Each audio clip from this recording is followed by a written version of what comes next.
Recording in progress.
Selamat pagi, Bapak Ibu hadirin yang kami hormati.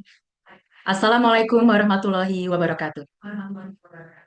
Salam sejahtera untuk kita semua. Om Swastiastu, Namo Buddhaya, Salam Kebajikan. Yang kami hormati, Bapak Muhammad Edi Yusuf, Asisten Deputi Pengembangan BUMN, Bidang Industri Manufaktur, Agro, Farma, dan Kesehatan, Kementerian Koordinator Bidang Perekonomian.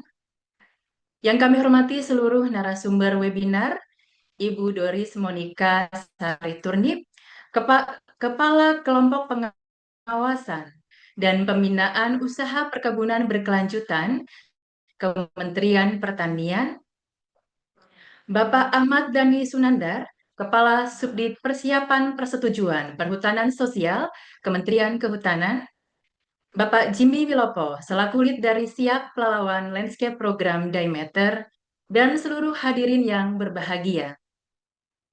Kami ucapkan selamat datang pada acara webinar Bincang Tanggap Sustainable Landscape Program Indonesia, persembahan dari United Nations Development Program. Pada webinar kali ini, kita akan bersama-sama berdiskusi dengan topik menuju kepatuhan berkelanjutan, sinergi jangka benah, penertiban kawasan hutan, dan Indonesia Sustainable Palm Oil atau ISPO. Mohon izin untuk memperkenalkan diri. Nama saya Dian Yuanita Wulandari dari UNDP Indonesia, selaku National Project Manager untuk Green Commodities Program dan Sustainable Landscape Program Indonesia. Dua program yang berfokus untuk mengakselerasi upaya komoditas dan lanskap yang lebih berkelanjutan di Indonesia. Pada kesempatan yang baik ini, mohon izin saya akan bertindak sebagai moderator untuk jalannya diskusi webinar dari awal hingga akhir. Bapak Ibu yang kami hormati, sebagaimana yang kita ketahui bersama bahwa kelapa sawit merupakan komoditas yang strategis untuk perekonomian Indonesia. Namun, kita perlu pahami bahwa masih ada beberapa tantangan, terutama terkait tata kelola kelapa sawit, di antaranya keterlanjuran kebun sawit rakyat yang berada di kawasan hutan, legalitas lahan, hingga compliance atau pemenuhan terhadap standar keberlanjutan ISPO. Jangka benah menjadi salah satu topik yang sudah banyak didiskusikan dalam berbagai diskursus untuk menjadi salah satu upaya menertibkan sawit rakyat yang terlanjur berada di dalam kawasan hutan.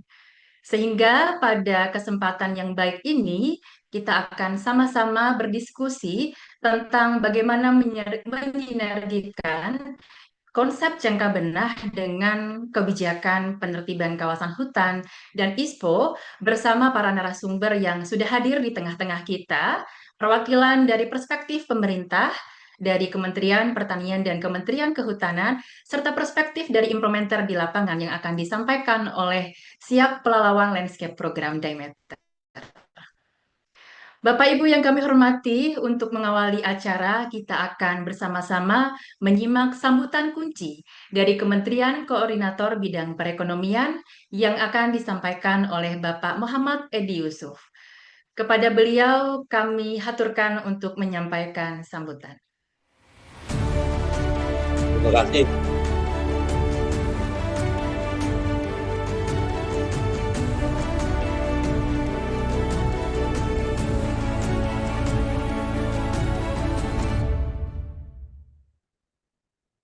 Terima kasih, Bu Dian. Assalamualaikum warahmatullahi wabarakatuh. Salam sejahtera bagi kita semua. Om Swastiastu, Namo Buddhaya, Salam Kebajikan. Yang saya hormati Pak Kasubdit Penyiapan Persetujuan Perhutanan Sosial Kementerian Kehutanan, Ibu Doris Monika. Selamat pagi, Mbak Doris. Apa kabar? Pagi, Kepala Bapak. Kelompok Substansi Pengembangan Kepala Kelompok Substansi Pengembangan Bisnis Perkebunan Berkelanjutan Kementerian Pertanian, Pak Jimmy Wilopo, dari Pelawan Landscape Program Lead Demeter, kemudian tadi tentunya Bu Dian sebagai moderator dari UNDP, teman-teman mitra landscape, Mosaik Inisiatif, SPLP, LASR, dan Sustain Kutim, seluruh perwakilan kementerian dan lembaga, para akademisi, mitra pembangunan, organisasi masyarakat sipil, serta para pelaku usaha dan tandat yang hadir pada kesempatan ini. Pertama-tama, izinkan saya mengucapkan apresiasi kepada teman-teman UNDRAM SLPI yang telah memfasilitasi terselenggaranya webinar Bintang SLPI kuartal pertama 2026 ini dengan tema yang hari ini kita diskusikan, menuju kepatuhan berkelanjutan, sinergi jangka benah, PKH, dan ISPO yang sangat relevan dan strategis untuk mendukung perekonomian kita. Sebagaimana kita ketahui, Indonesia saat ini sedang berada pada fase penting dalam upaya memperkuat tata kelola lahan dan memastikan keberlanjutan sektor agrikultur khususnya kelapa sawit. Pemerintah telah menjalankan berbagai instrumen kebijakan untuk memperbaiki tata kelola kawasan hutan, memperkuat penegakan hukum, serta meningkatkan standar keberlanjutan melalui ISPO. Namun, implementasi kebijakan ini memerlukan sinkronisasi lintas sektor agar tujuan pembangunan ekonomi dan perlindungan lingkungan dapat berjalan beriringan.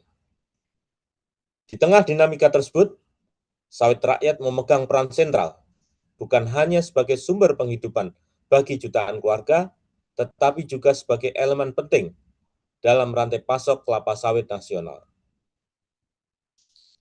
Tantangannya, sebagian kebun rakyat masih berada di area yang memerlukan penataan tata kelola wilayah.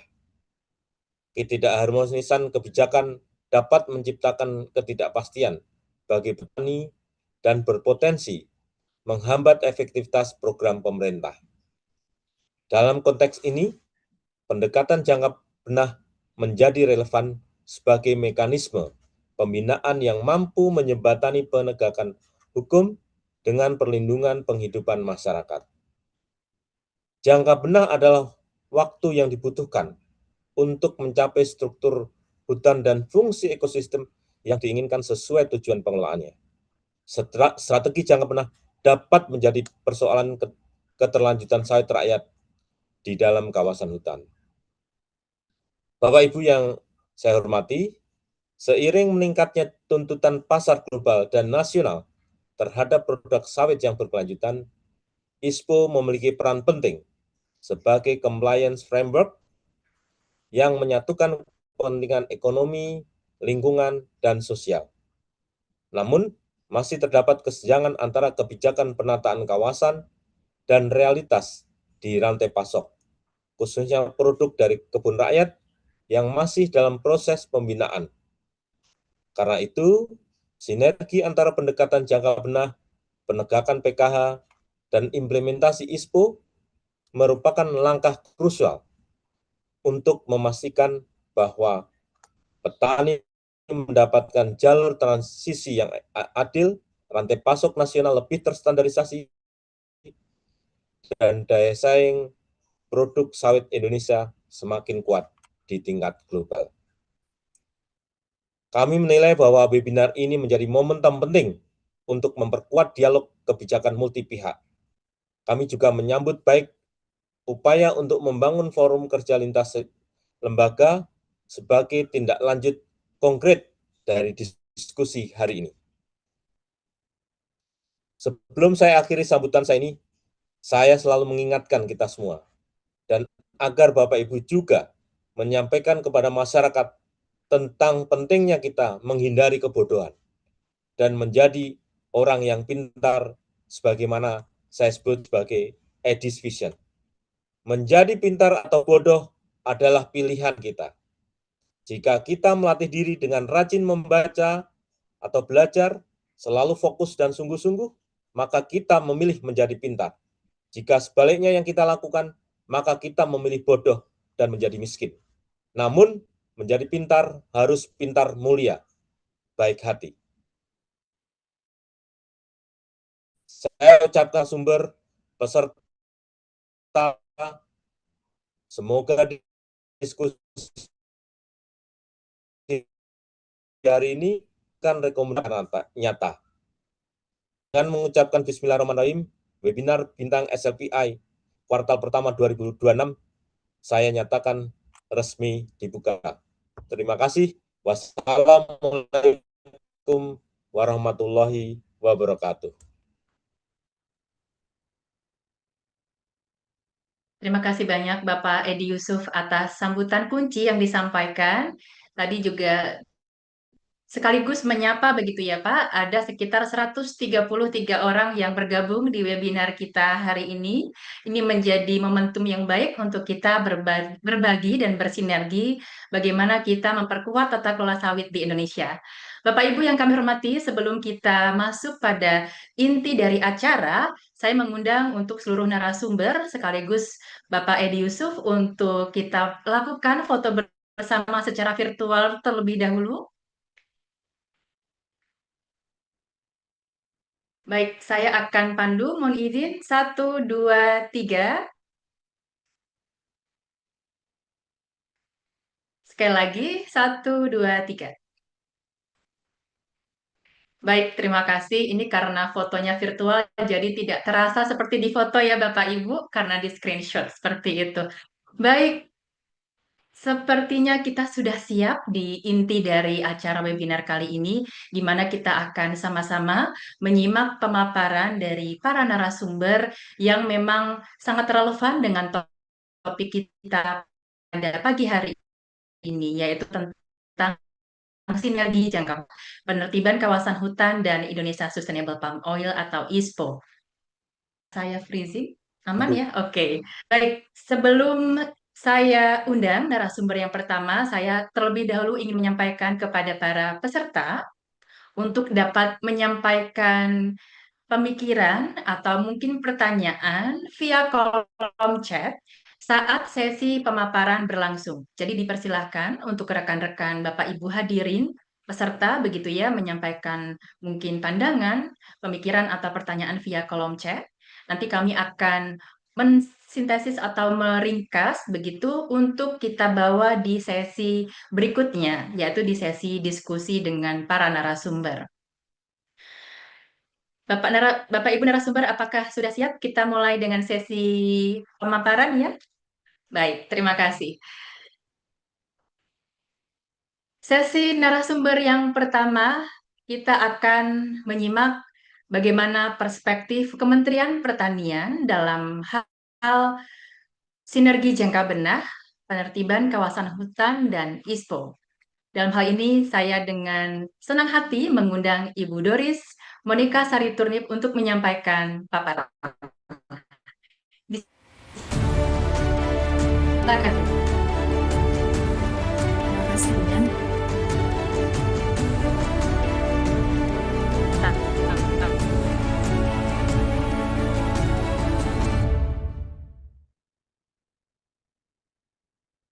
Ya, Ya, selamat pagi yang kami hormati Pak Asdep, Pak Edi Yusuf, kemudian yang kami hormati Pak Ahmad Dhani Sunandar dari Kementerian Kehutanan, kemudian Pak Jimmy Wilopo dari SPLP Siak Pelalawan, dan Bapak Ibu semua peserta yang hadir di dalam webinar bintang yang diselenggarakan oleh SLPI. Baik, untuk mempersingkat waktu, kami mohon dibantu untuk share screen bahan paparan. Ya, Bapak Ibu sekalian,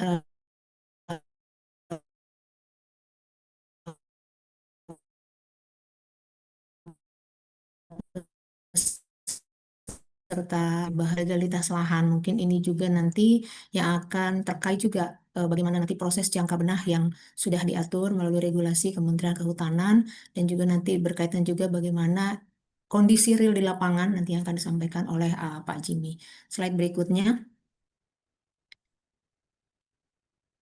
Bahwa untuk pelaksanaan perkebunan ini menjadi salah satu subsektor yang menopang ketersediaan pangan dan energi di negara kita sebagaimana dimaksud di dalam Astacita Bapak Presiden Prabowo, bahwa untuk memantapkan sistem pertahanan keamanan negara dan mendorong kemandirian bangsa melalui swasembada pangan, energi dan air, ekonomi syariah, ekonomi digital, ekonomi hijau, dan ekonomi biru. Dan perkebunan kelapa sawit itu menjadi salah satu penopang untuk mewujudkan Astacita, di mana saat ini dengan luasan tutupan sawit 16,2 juta hektar dan produksi 46,82 juta ton yang saat ini juga sudah ada peningkatan. Ini dipandang sangat krusial untuk bisa mewujudkan Astacita Bapak Presiden. Lanjut. Kemudian berkaitan dengan perkebunan sendiri, perkebunan kelapa sawit sebagai satu bidang usaha yang padat karya karena banyak sekali tenaga kerja yang akan terlibat di dalam proses pengelolaan usaha perkebunan. Kemudian perkebunan sawit ini juga menjadi sumber devisa non-migas dan menjadi salah satu sektor yang menjadi penopang pada saat negara kita mengalami kondisi-kondisi yang tidak baik seperti pada saat COVID berlangsung. Dan tujuan ke depan bahwa perkebunan kelapa sawit menjadi penopang dan bahan baku untuk ketersediaan pangan dan energi. Lanjut. Namun ternyata di dalam pelaksanaannya masih terdapat tantangan yang harus dihadapi, khususnya adalah untuk perkebunan rakyat. Di mana perkebunan rakyat di dalam luasan tutupan sawit itu memiliki proporsi sekitar 40%, yang dari 16,38 juta hektar, 40%-nya itu didominasi oleh penguasaan perkebunan rakyat. Nah, perkebunan rakyat ini baik yang swadaya ataupun yang plasma tidak terlepas dari tantangan yang masih ada sampai saat ini dan menjadi tantangan yang harus kita selesaikan bersama. Antara lain, legalitas lahan dan ketidaksesuaian ruang untuk perkebunan. Kemudian dari sisi produksi, masih rendahnya produksi perkebunan rakyat.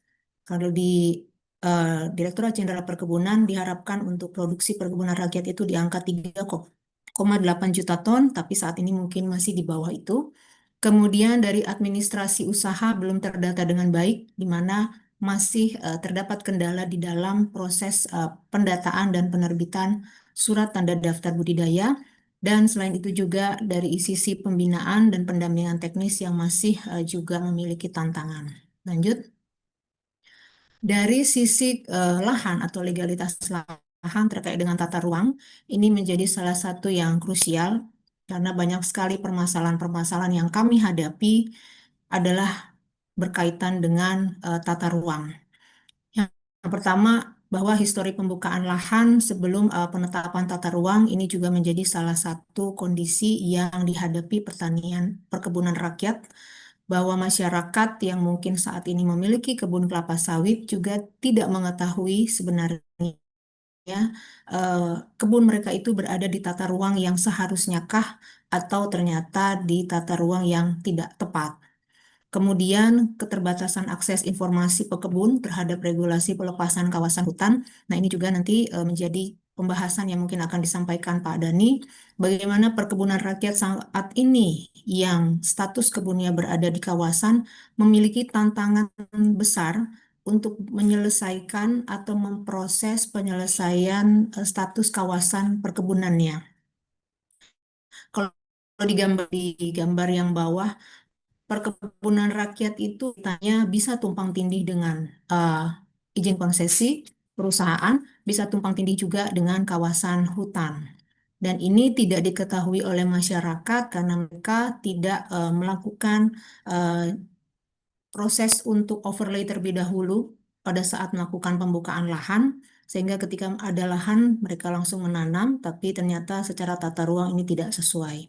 Nah, ini yang menjadi kondisi-kondisi ketika perkebunan rakyat akan masuk di dalam proses clean and clear untuk kepemilikan legal lahan, untuk SHM, itu akan menjadi kesulitan, khususnya untuk kelapa sawit. Ini menjadi komoditas yang memang tidak boleh berada di dalam status kawasan hutan apapun. Mungkin berbeda ya dengan non sawit yang memang masih bisa dibudidayakan di area perhutanan sosial, tapi untuk kelapa sawit itu memang sama sekali tidak boleh. Nah, ini menjadi tantangan. Lanjut. Kemudian untuk melaksanakan perbaikan-perbaikan di dalam perkebunan kelapa sawit, transformasi yang dilakukan negara kita terkait dengan bagaimana mengelola perkebunan secara berkelanjutan, sudah ada program-program ataupun regulasi-regulasi yang mengatur, yang mendukung, antara lain adalah pendataan dan penerbitan surat tanda daftar budidaya. Di dalam STDB ini, petani-petani yang clean and clear dari tumpang tindih kawasan atau tumpang tindih kepemilikan lain yang bisa mendapatkan surat tanda daftar budidaya. Kemudian juga terkait dengan sertifikasi sawit berkelanjutan, bahwa untuk memastikan areal perkebunan itu clean and clear terlebih dahulu, dibudidayakan dengan baik, dikelola dengan memenuhi aspek sosial, lingkungan, dan juga ekonomi, maka perkebunan rakyat juga bisa memperoleh sertifikasi sawit berkelanjutan. Terakhir terkait dengan bagaimana dukungan pemerintah pusat dan pemerintah daerah untuk melakukan proses-proses perbaikan di dalam perkebunan, khususnya untuk perkebunan rakyat, melalui rencana aksi nasional kelapa sawit berkelanjutan yang juga diturunkan melalui rencana aksi daerah kelapa sawit berkelanjutan di kabupaten ataupun provinsi. Ini menjadi salah satu instrumen perbaikan-perbaikan yang bisa dilakukan pemerintah pusat dan pemerintah daerah. Kemudian untuk meningkatkan produktivitas, bahwa berkelanjutan itu tidak hanya melihat dari sisi legalitas, tetapi karena usaha itu panjang untuk menghasilkan produksi yang baik dan berkelanjutan, maka program pemerintah terkait dengan permajaan kelapa sawit ini masih terus berjalan. Kemudian dukungan sarana prasarana bagi perkebunan rakyat, dan juga bagaimana peningkatan kapasitas kemampuan pemahaman pekebun untuk bisa melakukan pengelolaan sawit secara berkelanjutan. Dan untuk berkelanjutan di jangka yang panjang lagi dan ruang lingkup yang jauh lebih besar lagi, bagaimana kelapa sawit ini memiliki nilai tambah dan daya saing sebagai komoditas strategis dan juga menjadi salah satu bahan baku untuk pelaksanaan energi B50. Lanjut. Kemudian di dalam pelaksanaannya, slide berikutnya. Terkait dengan STDB, ini yang menjadi penting sebenarnya Bapak Ibu sekalian untuk memastikan bahwa penerapan dari tumpang tindih, pemerintah sudah dataan dan penerbitan surat tanda daftar sebagai surat keterangan identitas dari areal perkebunan rakyat. Dan ini dilakukan untuk areal perkebunan rakyat yang luasannya kurang dari 25 hektar. Dan saat ini proses STDB sudah dilakukan secara digital melalui platform ISTDB, yang mana di dalam platform ini menginputkan data pekebun dan data kebunnya, kemudian mengupload peta kebun itu sendiri, kemudian untuk memverifikasinya dilakukan overlay peta kebun rakyat dengan peta kawasan hutan dan peta HGU.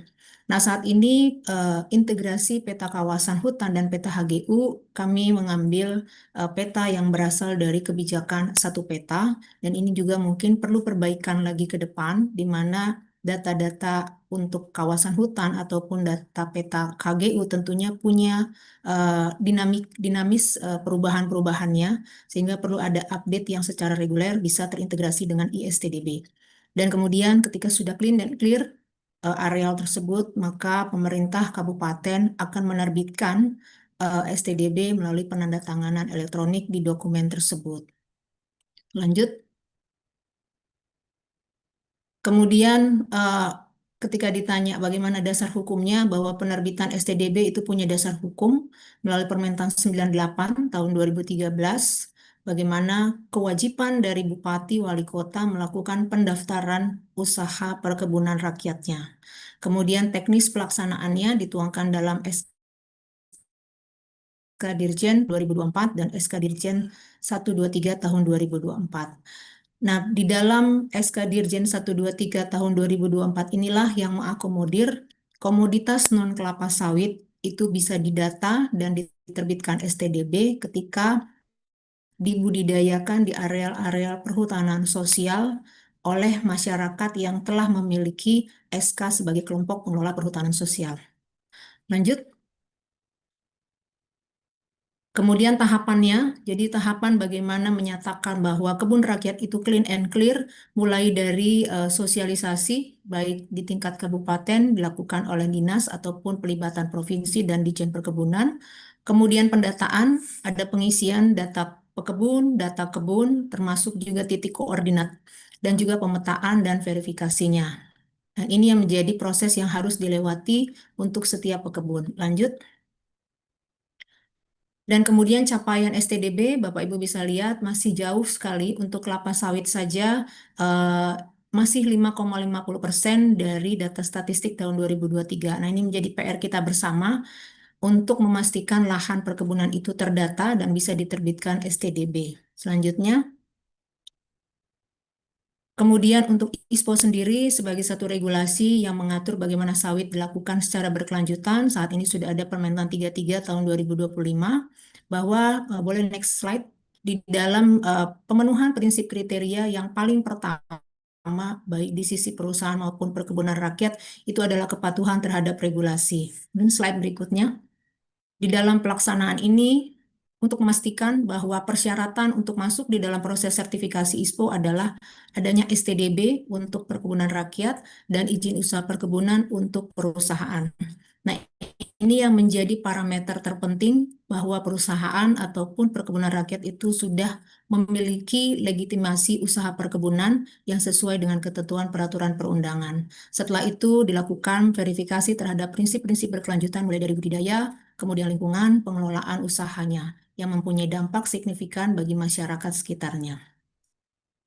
Dan kemudian untuk capaian sertifikasi ISPO sampai dengan saat ini sebagai salah satu instrumen juga dalam pembinaan dan pengawasan usaha perkebunan, bisa dilihat capaian yang masih cukup belum memuaskan karena masih sedikit sekali jumlah yang tersertifikasi, dan kalau kita lihat dari luasannya ini masih juga cukup jauh dari kondisi tutupan kelapa sawit baik peruntukan untuk perusahaan maupun untuk perkebunan rakyat. Nah, ini menjadi tantangan kita bersama, bagaimana legalisasi lahan ini menjadi salah satu pintu masuk yang perlu dipastikan bahwa penyelesaian status kawasan hutan itu menjadi penting ketika perusahaan ataupun perkebunan rakyat nanti akan masuk ke dalam proses-proses lanjutan, baik dalam pengelolaan kebunnya ataupun masuk di dalam proses sertifikasi sawit berkelanjutan. Mungkin demikian yang dapat kami sampaikan terkait dengan perspektif perkebunan di dalam pengelolaan usaha perkebunan kelapa sawit. Baik, terima kasih banyak atas paparan yang disampaikan oleh Ibu Doris. Tadi sangat menarik begitu ya, memberikan perspektif bagaimana pemerintah telah berupaya untuk melakukan transformasi kelapa sawit dari berbagai aspek, terutama terkait legalitas lahan, yang salah satunya didorong melalui STDB. Kalau tadi kita lihat bersama capaiannya masih rendah, terutama yang memang mungkin ada tantangan tadi ya Bu ya, terkait limitasi informasi yang diterima oleh para pekebun rakyat. Menarik sekali, nanti kita akan lanjut diskusi terkait hal ini di sesi diskusi tersendiri. Saya juga menyampaikan reminder untuk para peserta dapat menyampaikan tanggapan, pertanyaan, atau pandangan melalui fitur chat yang nantinya kita akan bawa di sesi diskusi setelah paparan narasumber seluruhnya selesai. Terima kasih sekali lagi Ibu Doris. Kita akan lanjut di pemaparan Yang kedua, di mana kita akan bersama-sama belajar terkait sinergi jangka benah dengan penertiban kawasan hutan, juga ISPO dari perspektif Kementerian Kehutanan yang akan disampaikan oleh Bapak Ahmad Dhani Sunandar. Kepada beliau kami silakan menyampaikan paparan.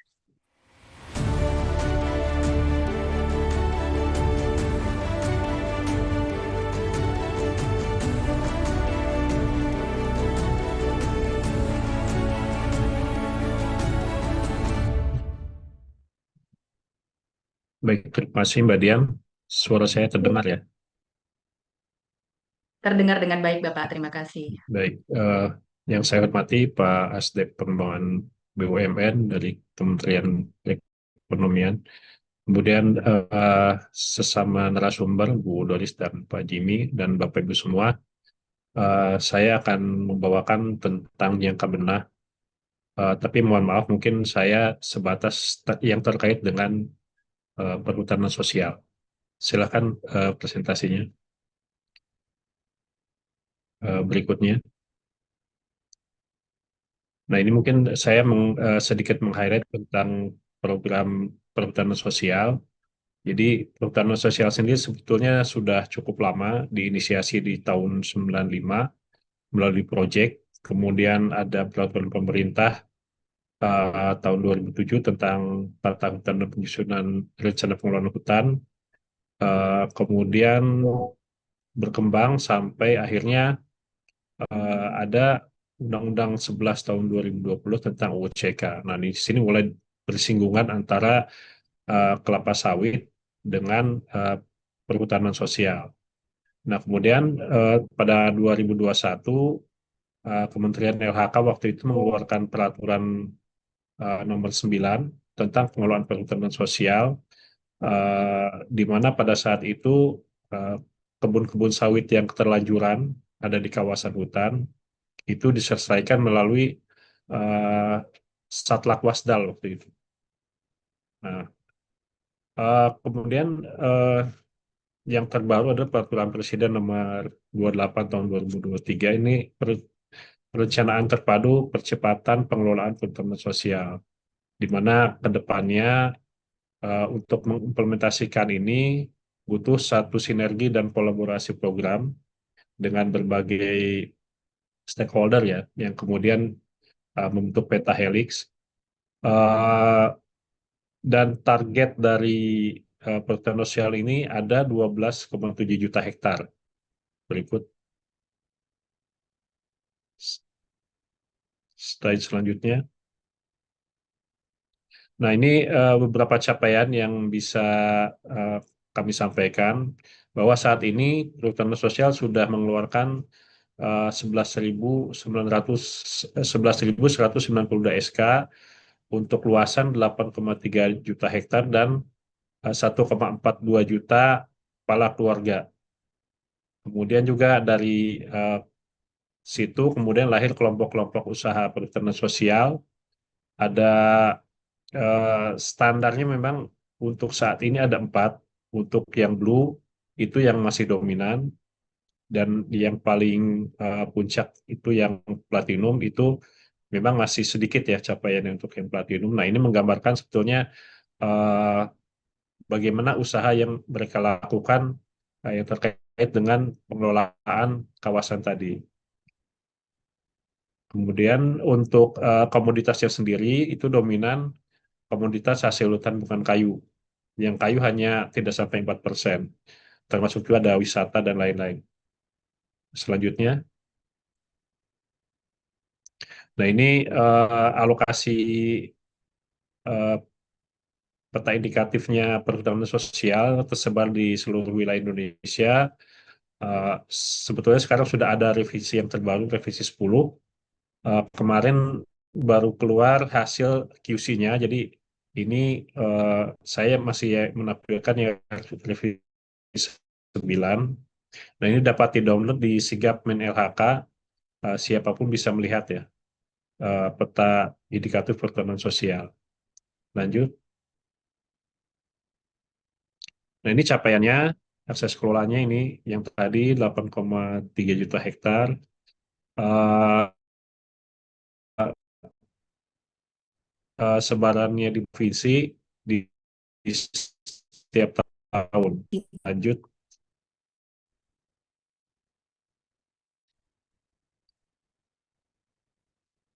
Lanjut.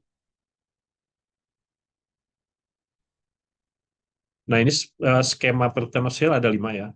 Dari mulai hutan desa, hutan kemasyarakatan, hutan tanaman rakyat, kemudian kemitraan kehutanan, dan hutan adat. Tapi yang kami tangani di sini itu hanya 4 selain hutan adat. Nah, ini mungkin secara apa singkat ya. Kalau untuk hutan desa itu pengelolaannya dilakukan oleh desa, dimanfaatkan untuk kesejahteraan desa dan hanya oleh lembaga desa yang ada di desa tersebut. Kemudian kalau untuk HKM itu bisa antar desa, ada beberapa desa gitu dan dikelola oleh kelompok. Kalau hutan tanaman rakyat ini khusus untuk di kawasan hutan produksi. Eh, Kemudian kalau untuk kemitraan, nah kemitraan ini eh, kelompok masyarakat itu bermitra dengan pemegang izin PBPH atau HPH ya dulu. Kalau dulu HPH mungkin ya. Nah ini masyarakat bisa bermitra kemudian mengajukan untuk perhutanan sosial dengan areal tertentu yang ada di areal PBPH. Nah, yang terakhir adalah hutan adat. Ini ditangani oleh direktorat sendiri di kami di perhutanan sosial. Lanjut. Nah, ini kriteria objek persetujuan pengelolaan PS. Dari sisi kawasan, lokus, luas, dan kemudian ini mungkin saya meng-highlight ini aja ya, untuk sawit ya. Nah, untuk sawit ini, seperti yang sudah disampaikan ya, sawit ini bukan tanaman kehutanan, jadi tidak bisa ada tanaman sawit di kawasan hutan. Nah, untuk yang keterlanjuran, kalau dulu itu ditangani Satlak Wasdal, ada eh, masuk ke Datin. Kalau sekarang karena ada Perpres 5/2025, maka penyelesaian eh, sawit yang ada di kawasan itu harus harus melalui penyelesaian di eh, Satgas ya, Satgas PKH. Nah, ini yang menjadi satu tantangan sebetulnya bagi kami di perhutanan sosial karena memang secara juklaknya ya kami masih nunggu untuk penyelesaian sawit yang ada di kawasan, terutama sawit rakyat ya, karena ini bicara ke sawit yang ada yang dikuasai oleh masyarakat gitu. Lanjut. Nah ini untuk kriteria subjek, jadi eh, untuk masing-masing skema itu sudah ada kriteria-kriterianya seperti apa subjek dan objeknya.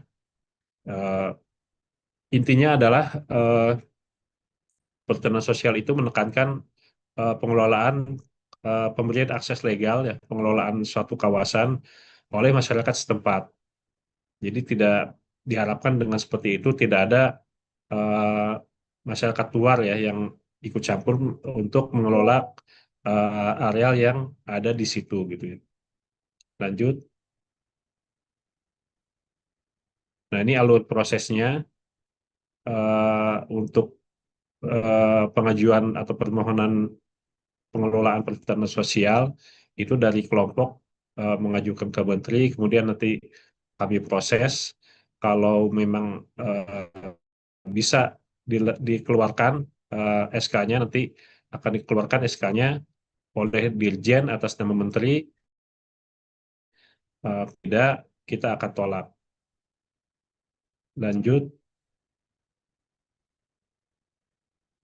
Nah, ini untuk kemitraan konsesi ini agak sedikit beda karena nanti yang akan mengelolanya adalah dari Dirjen PHL ya, pengelolaan hutan lestari. Nanti untuk eh, pemohon hutan ya dengan pemegang PBPH di mana mereka akan bekerja sama untuk mengelola satu areal Kemudian dari situ baru bisa diusulkan untuk mengajukan sel melalui Dirjen PHL. Nanti ada proses verifikasi, kalau memang disetujui nanti akan diterbitkan SK, kalau tidak maka akan ditolak sesuai dengan kriteria-kriteria yang sudah kami susun. Lanjut, ini khusus untuk di Jawa ya, karena secara aturan ada Permen LHK nomor 4 tahun 2023 tentang alur pemberian PS khusus untuk Jawa. Jadi untuk Jawa itu semuanya persetujuan pertemuan sosialnya. Lanjut. Nah, ini pasca pemberian persetujuan, ini ada pembinaan, pengawasan, dan pengendalian. Eh, Pembinaan itu terutama untuk pengembangan usahanya. Nah, untuk pengawasan ini biasanya memang banyak konflik ya, konflik dan lain-lain. Itu nanti masuk pengawasan, tapi untuk kedepannya pengawasannya akan dilakukan oleh Gakum. Nah, untuk evaluasi ini akan dilakukan sekali dalam 5 tahun. Kalau misalkan ada pelanggaran berat, bisa sampai dicabut SK-nya. Lanjut. Nah, ini salah satu larangan ya untuk pemegang persetujuan pengelolaan PS itu adalah menanam kelapa sawit pada areal kerja PS. Jadi tidak ada alasan kalau dilakukan penanaman sawit itu sudah satu pelanggaran. Lanjut. Nah, ini masuk ke jangka benah ya. Jadi dalam Permen LHK nomor 9 tahun 2021, ini jangka benah itu waktu yang dibutuhkan untuk mencapai struktur hutan dan fungsi ekosistem yang diinginkan sesuai dengan tujuan pengelolaan. Nah, ada eh, dua macam sebetulnya di kawasan hutan produksi. Itu dilakukan dalam satu daur selama 25 tahun sejak ditanam. Sedangkan untuk hutan lindung itu daurnya 15 tahun ya sejak ditanam. Dan setelah sawit itu mencapai umur 25 atau 15 tahun tadi, maka tanaman sawit dibongkar dan ditanami dengan jenis-jenis lainnya yang non-sawit, mau penghasil kayu atau non-kayu. Kemudian untuk strategi jangka benahnya, ini pertama perlu penyusunan rencana ya. Ini disesuaikan dengan kondisi tapak, kemudian tujuan pengelolaan dan lain-lain. Nah, penanamannya melalui agroforestry, kemudian dilakukan penanaman tanaman kehutanan tadi, dan tidak menanam sawit kembali. Kemudian mungkin ini sedikit bocoran ya, karena peraturan tentang PSI ini nanti akan ada permen yang baru. Nah, jadi untuk permohonan-permohonan pada areal terbangun ya, tidak hanya sawit, ada tambak, ada sawah, dan lain-lain. Nah, untuk sawit, pada areal yang ada sawitnya, maka itu harus melakukan jangka benah paling sedikit 30% dari luas areal kegiatan usaha terbangun pada areal yang dimohon. Jadi ini harus dilengkapi dengan ada surat pernyataan telah melakukan jangka benah paling sedikit 30%, kemudian data hasil penanaman jangka benahnya, kemudian peta lokasi arealnya ini harus dicantumkan dalam dokumen lanjut. Nah, sebetulnya tantangan untuk jangka benah ya, kalau saya lihat itu adalah mencari komoditas-komoditas lain yang bisa menggantikan sawit. Mungkin secara produksi di satu sisi bisa ya untuk menyaingi sawit gitu ya. Tapi karena infrastruktur sawit itu begitu mapan ya, jadi petani mungkin begitu panen, taruh di pinggir jalan, dia udah langsung dapat uang gitu. Beda dengan komoditas lain, harus cari pasar, harus ngangkut sendiri dan lain-lain. Nah, itu yang jadi tantangan bagaimana untuk melakukan jangka benah sawit ini. Nah, sebetulnya kami sudah coba menghitung beberapa komoditas bisa sebetulnya menyaingi sawit eh, untuk tantangannya yaitu tadi menciptakan infrastruktur yang bisa mapan seperti sawit. Itu. Lanjut, mungkin sedikit lagi. kami sudah juga menghitung biaya, berapa investasi yang dibutuhkan, dan berapa keuntungan yang bisa diperoleh oleh petani. Lanjut.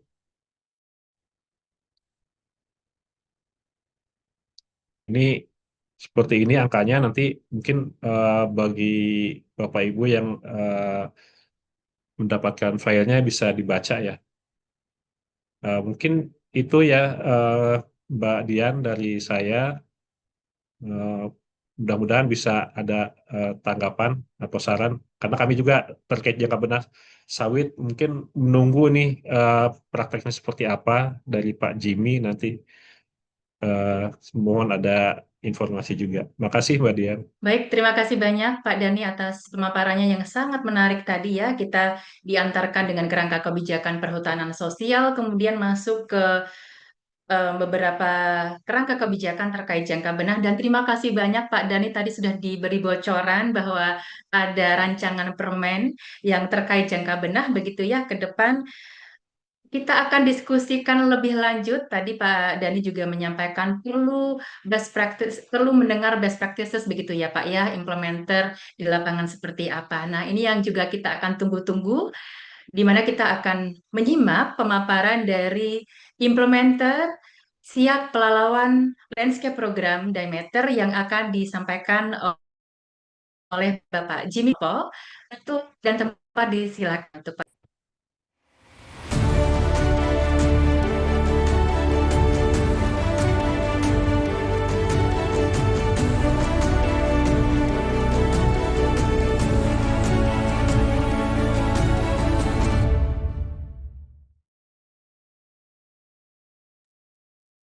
Baik, selamat pagi Bu Bapak sekalian.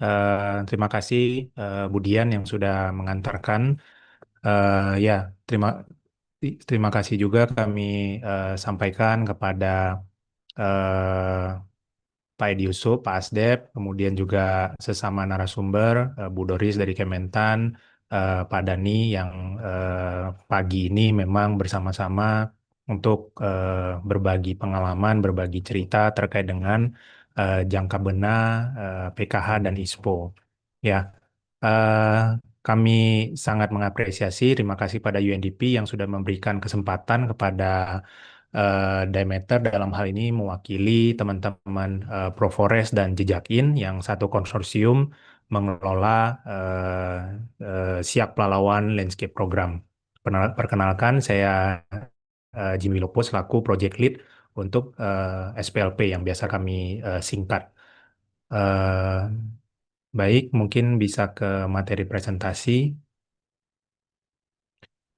Oke, dan mungkin sedikit disclaimer di awal. Tadi kalau dari Budian ataupun mungkin sesama narasumber menyampaikan tentang best practice, pada dasarnya karena jangka benah ini meskipun sudah digagas sejak lama, namun memang di lapangan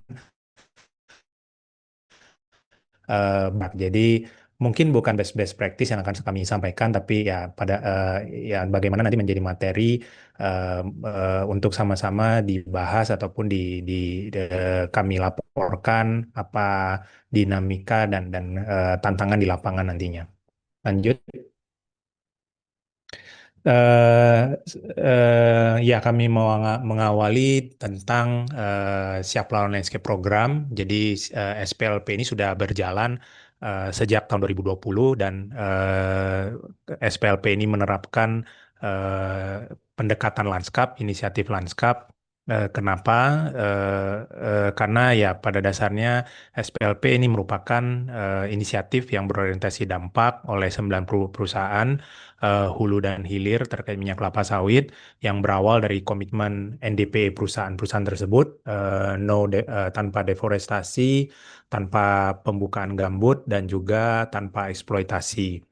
Dan tujuannya adalah dalam rangka menciptakan produksi minyak sawit lestari di Siak dan Pelalawan yang merupakan basis produksi yang saling beririsan antara berbagai produsen minyak kelapa sawit dan pengguna minyak kelapa sawit. karena overlap ini ataupun irisan yang sangat kompleks ini, basis area pasokan yang sama ini kemudian menuntut adanya berbagi tanggung jawab di antara aktor-aktor yang terkait dengan minyak kelapa sawit.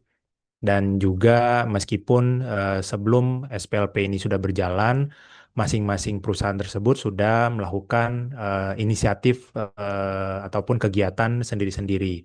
Namun memang dirasakan karena tadi ya di lapangan kompleks sekali rantai pasok ini, tantangannya juga dinamikanya dan sebagainya. Sektor swasta tidak cukup untuk mengatasi isu-isu keberlanjutan terkait produksi minyak kelapa sawit, sehingga memerlukan kolaborasi dengan pemerintah baik di tingkat kabupaten maupun sampai di tingkat desa dan juga aktor-aktor lainnya.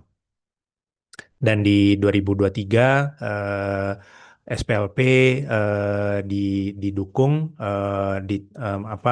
memperoleh dukungan tambahan dari pemerintah Swiss melalui program yang Budian juga sampaikan sudah Sustainable Program Indonesia atau SLPI. Lanjut. Oke, visi tujuan SPLP menjadikan produksi minyak sawit lestari menjadi suatu norma di Kabupaten Siak dan Pelalawan, dan ada 4 tujuan utama yang kami targetkan.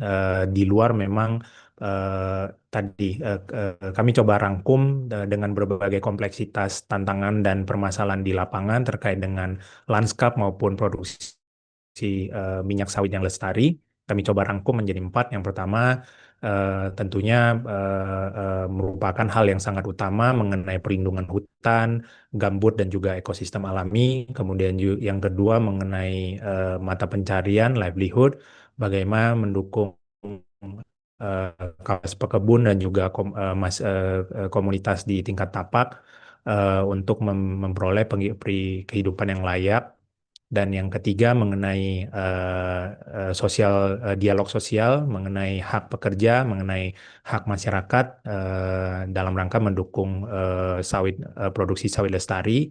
Dan yang keempat, bagaimana kolaborasi multi pihak, karena ini juga merupakan esensi utama dari pendekatan lanskap, di mana diperlukan kolaborasi multi pihak untuk bersama-sama menciptakan lanskap yang lestari. Lanjut. Oke, masuk sedikit mengenai sawit di Siak dan Pelalawan.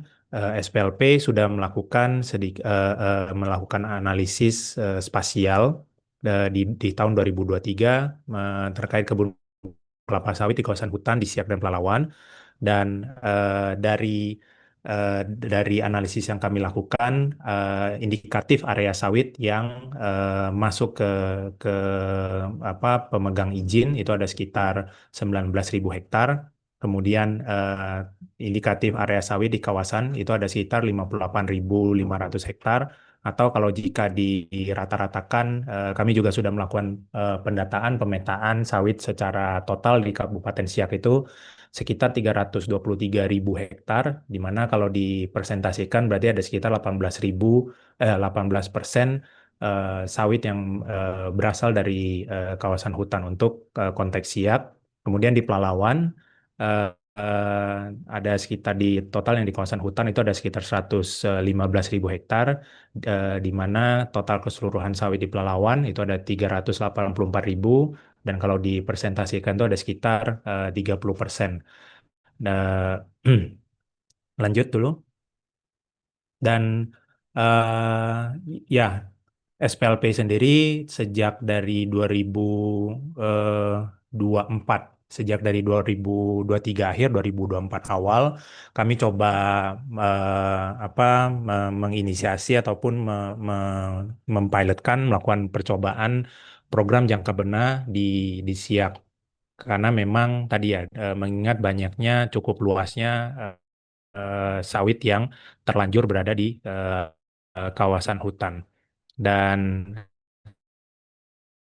salah satu kami lakukan uji coba ini adalah di Desa Rawamekarjaya, ada di hutan desa di sana.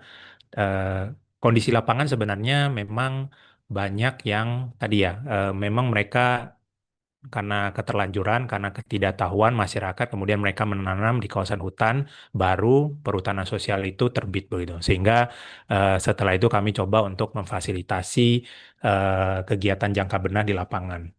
Dan kami coba lakukan dengan 106 hektar dengan ditanami tanaman kehutanan, contoh meranti, jengkol, petai, pinang, dan juga ya dalam rangka memperoleh dukungan dan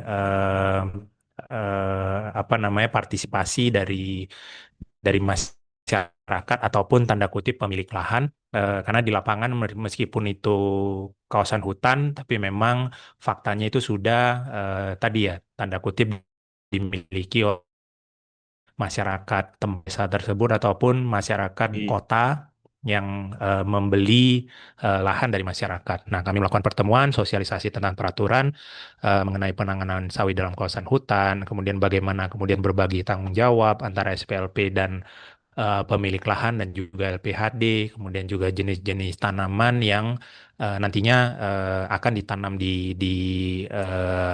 area tersebut, di area hutan perhutanan sosial. Oke, lanjut. Dan ini sedikit kami ceritakan proses yang di lapangan yang coba kami lakukan, karena memang tadi meskipun sudah diwadahi dalam peraturan, namun di lapangan bukan lantas serta-merta akan sangat dilakukan gitu. Istilahnya kan kalau misalkan namanya peraturan, mungkin kalau melanggar peraturan ya pasti pelanggar tersebut akan merasa takut ataupun merasa oh saya wajib untuk mematuhi peraturan dan sebagainya. Nah, prosesnya di sini tidak demikian karena memang faktanya kita harus melakukan tindakan persuasif, harus melakukan pendekatan yang intensif secara berkala kepada masyarakat pemilik area kebun sawit di dalam kawasan hutan. Jadi kami mulai dengan melakukan komunikasi informal dengan tetua masyarakat dan atau pemilik lahan. Kemudian setelah kami lihat, oke, bagaimana buy-in ataupun dukungannya, baru kami lakukan sosialisasi kebijakan atau peraturan terkait dengan jangka benah tadi. Lalu setelah itu kami susun berita acara kesepakatan, tanda tangan berita acara tersebut, bagaimana berapa pohon yang diinginkan ditanam, meskipun misalkan Permen menyebutkan 100, belum tentu masyarakat ya di lapangan juga kadang tantangan adalah tadi kita harus mencoba menyebutkan terminologi yang tidak terlalu terlalu kaku ataupun terlalu bersifat penegakan aturan kepada masyarakat. Setelah itu baru kamu lakukan pemetaan kebun, berapa areanya di mana, berapa luas dan sebagainya. Setelah itu baru kemudian kami dari proyek akan coba mendukung untuk penyiapan bibit dan lubang tanam. Ada insentif-insentif yang mau nggak mau harus didukung oleh proyek untuk mendorong masyarakat melakukan penanaman. Setelah itu baru penanaman dengan tadi ya target meskipun 100, kadang itu memang kurang karena kita lihat sendiri sawit dalam 1 hektar itu kan sekitar 135 batang per hektar dan tentunya ini akan merupakan kerapatannya yang sudah merupakan cukup padat untuk kemudian disisipkan dengan tanaman kehutanan. Baru sampai setelah tertanam, lakukan monitoring tingkat hidup tanaman bersama dengan masyarakat.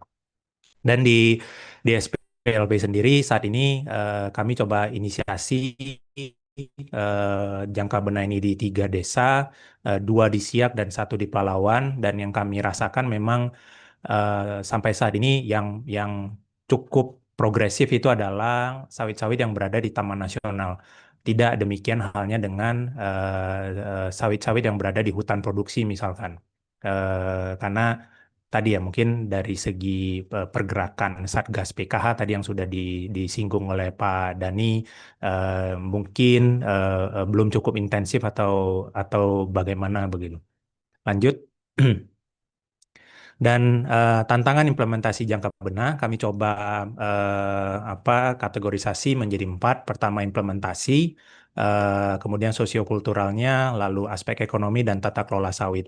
Dan implementasi yang pertama adalah pemahaman yang terbatas terkait peraturan dan implementasi jangka benar, terutama di petani elit atau ya investor yang berasal dari kota dan sebagainya. Kemudian perlu mendiskusikan tanaman yang akan dipilih untuk ditanam sehingga memang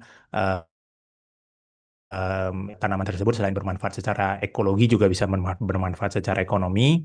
Kemudian sosio dalam kawasan hutan, baik yang bersifat diturunkan atau dibeli dari pihak lain, sehingga LPHD dalam hal ini meskipun mereka tanda kutip sebagai pemegang konsesi, namun mereka tidak bisa bertindak terlalu banyak, terlalu jauh, hanya bisa persuasif saja atau bahkan ya mau nggak mau kadang ya sudah hanya dibiarkan saja begitu. Tidak bisa ada hal yang bisa mereka lakukan secara konkret juga.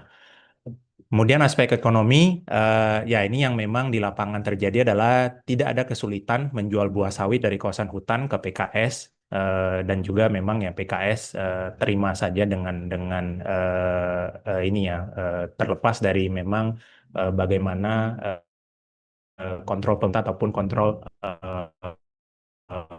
perusahaan pembeli, mau nggak mau karena kompleksitas di lapangan masih apakah tekanan dari masyarakat untuk kepada PKS ataupun dan sebaliknya begitu ya, meskipun PKS-nya melakukan pengetatan, namun memang ini perlu ada satu titik awal yang diperlukan sehingga memang ini bisa tata kelola ini bisa dirapikan bersama-sama.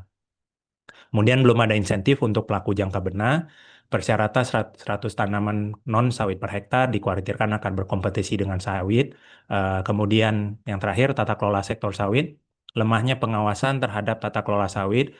Contohnya PKS tanpa kebun yang tidak terawasi sumber pasokan TBS-nya. Kemudian lokasi PKS tanpa kebun yang di dalam beberapa kasus itu terletak cukup dekat dengan kawasan hutan. Kemudian yang terkait tata kelola juga adalah bagaimana keselarasan antara Kementan dan Kemenhub dalam hal ini misalkan jika penegakan ISPO sawit di APL, nah bagaimana memang pelaku jangka benah ini kalau mereka sudah melakukan penerapan kelestarian tadi, bagaimana kemudian buah sawit mereka itu bisa diakui atau bisa diterima pasar dengan baik. Oke, slide terakhir, lanjut. Oke, dan dari kami mencoba melihat rekomendasi untuk akselerasi penanggulangan sawit rakyat dalam kawasan hutan. Yang pertama adalah mungkin kalau memang kami tidak tahu apakah nanti ada kementerian yang teknis yang terkait mendorong adanya peraturan yang membatasi jumlah PKS tanpa kebun yang bisa dibangun dalam satu kabupaten, karena jika PKS tanpa kebun terlalu banyak dalam satu kabupaten, cenderung karena memang tidak ada supply yang jelas, plus tadi tidak ada pembatasan pengawasan yang cukup baik terhadap sumber pasokan, mau nggak mau kan masyarakat pasti akan mengejar ekonomi kan, sehingga ya tadi ya mungkin pemerintah bisa mengontrol sektor swasta, namun tidak halnya dengan masyarakat toh. Bagaimana kemudian kebun-kebun sawit ini kemudian jadinya terbangun di dalam kawasan hutan. Kemudian mendorong adanya pengakuan kelestarian terhadap jangka benar sebagai salah satu alternatif sawit berkelanjutan. Mungkin nggak tahu apakah memang nanti bisa diinisiasi adanya diskusi yang intensif antara Kementerian Pertanian dan Kementerian Kehutanan misalkan. Lalu mendorong adanya peraturan yang mewajibkan PKS secara bertahap, tentunya ada jangka waktu yang sistematis, hanya boleh menerima TBS yang memiliki STDB atau pelaksana jangka benar. Kemudian yang terakhir, mengingat cukup banyak sawit dari Kementerian Kehutanan mungkin bisa mendorong juga adanya PS kemitraan jangka benar antara perusahaan dan masyarakat. Baik, itu saja mungkin slide terakhir. Ya, terima kasih atas kesempatannya. Budian kami kembalikan. Terima kasih banyak Pak Jimmy atas pemaparannya yang sangat menarik sekali. Tadi kita sama-sama diantar oleh Pak Jimmy untuk melihat bagaimana implementasi jangka benah di Siak dan Pelalawan melalui program SPLP, dan beberapa hal yang saya highlight di sini sangat penting kita menyinergikan masing-masing aktor begitu ya, ada kolaborasi multi pihak untuk bisa mendorong praktik kelapa sawit yang berkelanjutan, terutama di dalam konteks perkebunan sawit rakyat. Tadi juga telah disampaikan oleh Pak Jimmy mengenai tahapan SPLP untuk memperkenalkan jangka benah ke masyarakat di Siak dan Pelalawan. Yang membuat saya tertegun adalah komunikasi informal ini menjadi salah satu landasan utama begitu ya Pak Jimmy untuk kemudian bisa mengintroduksi jangka benah kepada masyarakat. Tadi saya juga menyimak di pemaparan sebelumnya bahwa sosialisasi itu sangat penting menjadi salah satu langkah awal pemerintah untuk memperkenalkan regulasi. Nah, ini kemudian kita diantarkan oleh Pak Jimmy mengenai implementasi di lapangan, komunikasi informal dengan masyarakat luas itu sangat penting untuk bisa setidaknya pandangan umum, teknologi yang bisa dilayak umum sekalipun itu masyarakat ya. Dan tadi juga telah disampaikan beberapa tangan serta rekomendasi untuk implementasi jangka benah ke depan.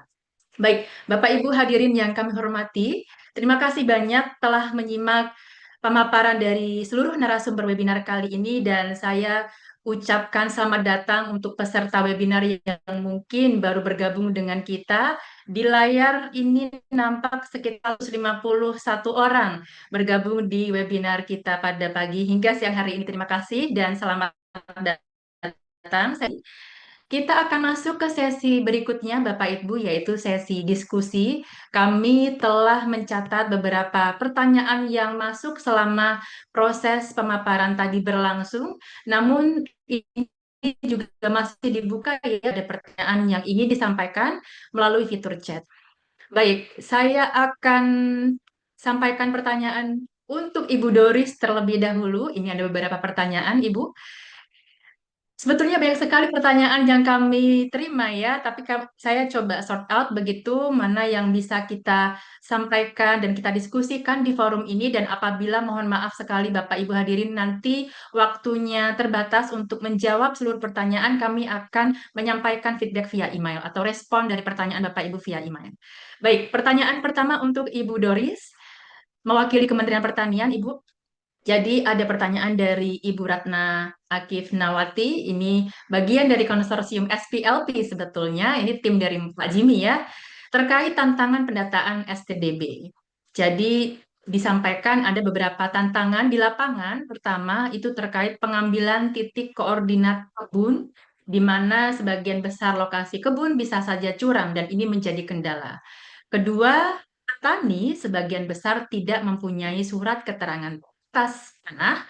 Lalu ketiga, petani juga tidak memahami informasi kewajiban pengajuan STDB.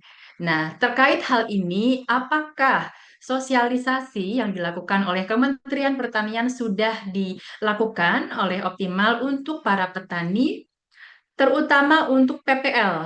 Ini penyuluh lapangan ya, dalam rangka transformasi pengetahuan dan informasi bagi petani. Pertanyaan yang kedua, apabila, ini terkait teknis Ibu, apabila petani tidak memiliki alat GPS yang memadai, apakah dapat dibantu oleh PPL? Mangga Ibu silahkan untuk merespon pertanyaan yang pertama, Bu Doris, terima kasih. Iya, makasih Budian, makasih Bapak Ibu yang sudah bertanya.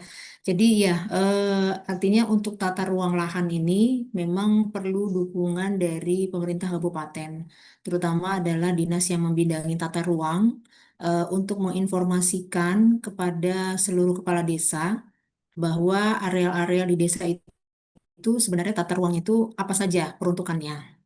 Karena kembali lagi tata ruang tetap menjadi kewenangan dinas atau institusi yang membidangi tata ruang.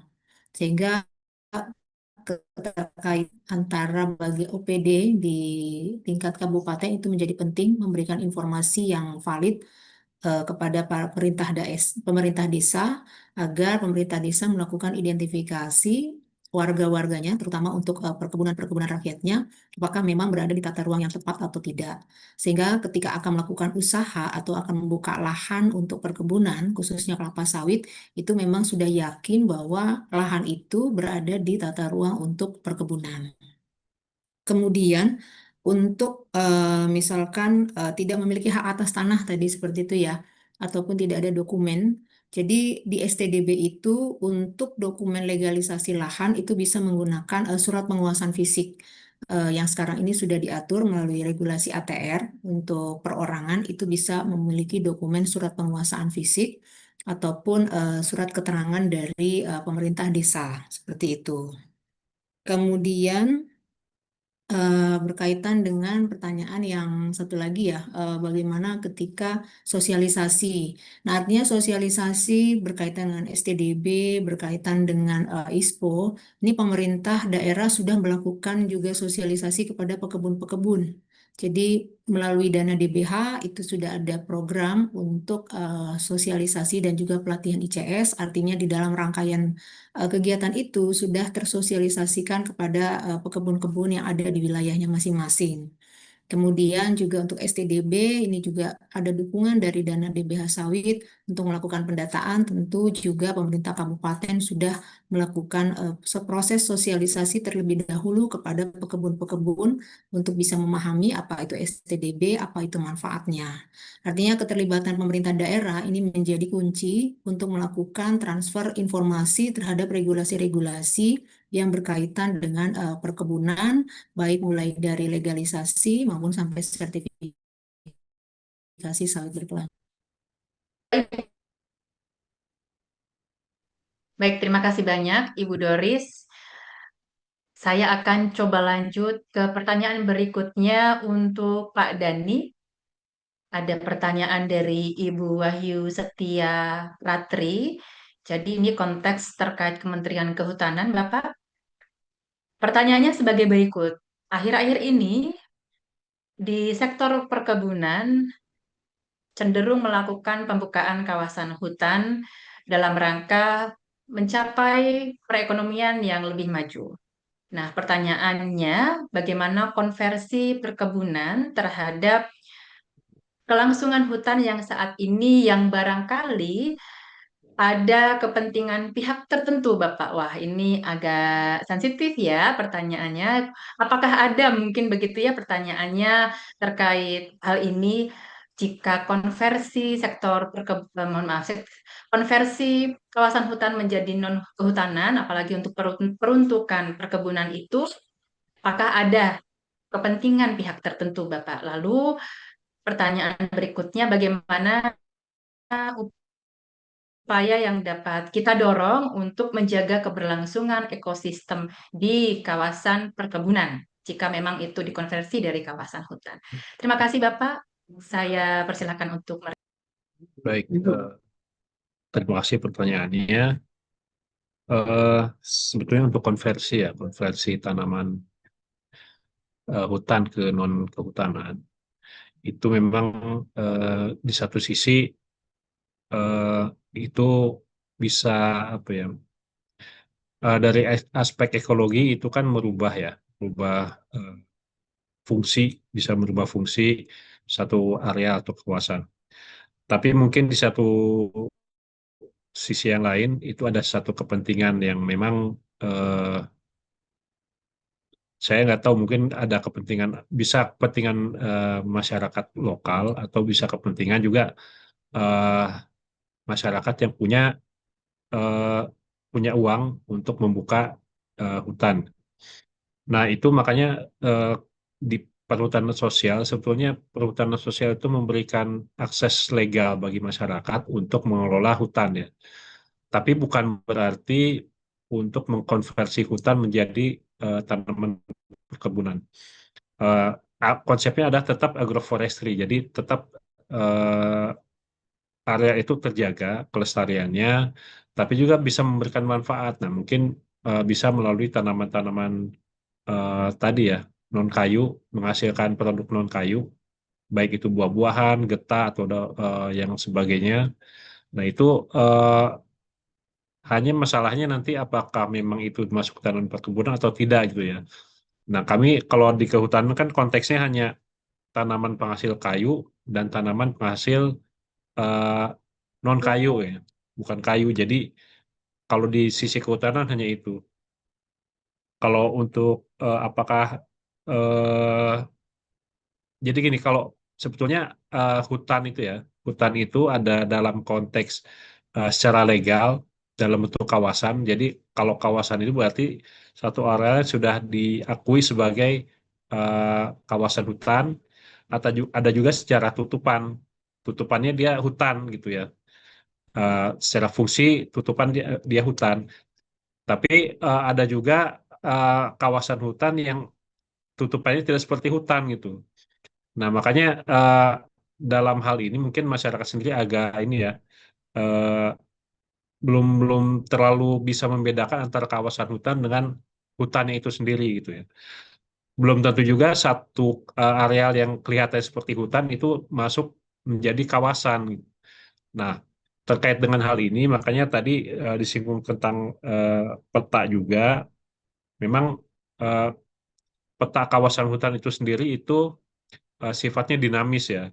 Kami mungkin di kementerian itu bisa mengeluarkan kawasan hutan itu bisa dievaluasi, jadi kawasannya itu bisa berubah gitu. Nah itu makanya penting kita selalu berkoordinasi supaya masyarakat tidak salah. Eh, Kalau dikatakan membuka hutan, eh, ternyata itu memang bukan kawasan gitu, tapi memang secara tutupan itu hutan. Nah, itu yang harus ada koordinasi sehingga tidak salah ketika misalkan membuka satu area untuk perkebunan. Kalau memang itu kawasan beda tata caranya atau beda mekanisme pengurusannya dengan yang bukan kawasan itu adalah satu area yang sudah eh, masuk menjadi kawasan hutan yang secara hukum diakui oleh pemerintah. Nah, gitu. Jadi mungkin eh, itu jawabannya Mbak Dian. Kalau pihak-pihak tertentu ya bisa jadi tadi, bisa jadi masyarakat, bisa jadi orang luar gitu. Nah, itu yang harus kami sendiri di PS itu harus harus jeli di situ. Karena memang PS sendiri banyak terus terang banyak free rider yang ikut bermain gitu. Makasih Mbak. Baik, terima kasih banyak Pak Dani atas respon yang disampaikan. Saya coba berlanjut ke Pak Jimmy dari SPLP. Ada pertanyaan untuk Pak Jimmy. Bagaimana SPLP membantu petani sawit di Siak untuk memenuhi standar kelapa sawit, mohon maaf, standar sertifikasi kelapa sawit internasional seperti RSPO. Jadi menurut audiens yang menanyakan hal ini, orang tua yang bersangkutan itu minim informasi terkait bagaimana memenuhi standar sertifikasi internasional. Mungkin ini bukan hanya internasional begitu ya, tapi mungkin di level nasional seperti ISPO. Silakan Pak Jimmy untuk merespon, memberikan mungkin best practices selama ini membantu mendukung petani sawit di kebun sawit di Siak dan Pelalawan. Terima kasih. Baik, makasih Bu Dian. Ya, terima kasih atas pertanyaannya. Jadi, kalau SPLP di Siak Pelalawan, jadi kalau kita bilang ujungnya, misalkan dari segi ini ya, alur pendampingan, katakanlah sertifikasi itu merupakan ujung. Nah, namun kan memang ada petani-petani yang eh,